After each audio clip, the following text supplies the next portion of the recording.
की భారత ప్రధాని నరేంద్ర మోడీ గారు గత 4 సంవత్సరాలుగా హర్ ఘర్ తిరంగా అనేటువంటి కార్యక్రమాన్ని రూపొందించి ప్రతి ఇంటి పైన కూడా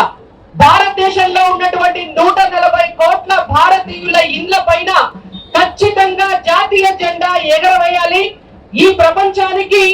భారతదేశ ఐకమత్య స్ఫూర్తిని తెలియజేయాలి అని చెప్పి ఒక నినాదాన్ని తీసుకొని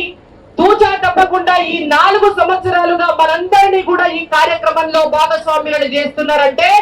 దాని వెనకాల చాలా అర్థం ఉన్నది. ఈ దేశానికి స్వాతంత్రం అనేది వట్టిగానే రాలే. బ్రిటిష్ వాళ్ళు మన దగ్గరికి వచ్చి మనల్ని ఆక్రమించుకొని పరిపాలించినాడు.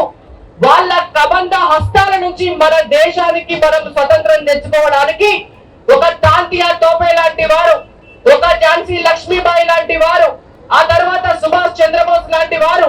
భగత్ సింగ్ లాంటి వాళ్ళు ఈ భారతదేశంలో లక్షలాది మంది భారతీయులు వాళ్ళు ప్రాణత్యాగాలు చేసి వాళ్ళ జీవితాలను ఈ దేశం కోసం అర్పించి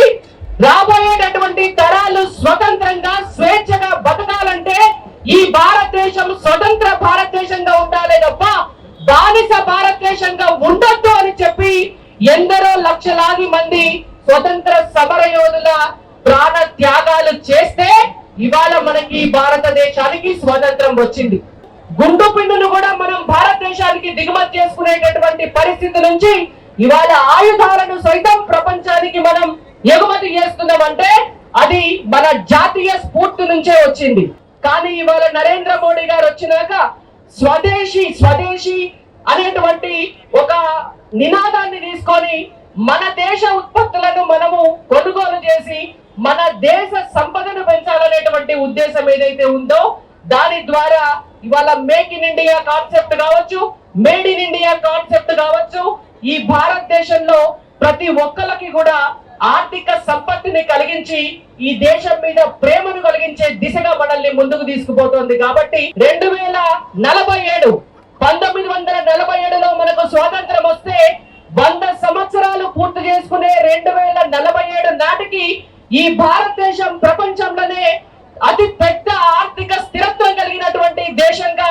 విశ్వ గురువుగా రూపొందాలంటే దాంట్లో మనందరి భాగస్వామ్యం కూడా ఉండాలి. కాబట్టి నరేంద్ర మోడీ గారి పిలుపుని అనుసరించి ఈ దేశంలో ఉన్నటువంటి పౌరులుగా మన బాధ్యతలను మనం నిర్వర్తించి మనం అందరి ఇళ్ల పైన కూడా జాతీయ జెండాలను కట్టి ఈ జాతీయ స్ఫూర్తిని ముందుకు తీసుకెళ్లాల్సిందిగా మీ అందరికీ కూడా తెలియజేస్తూ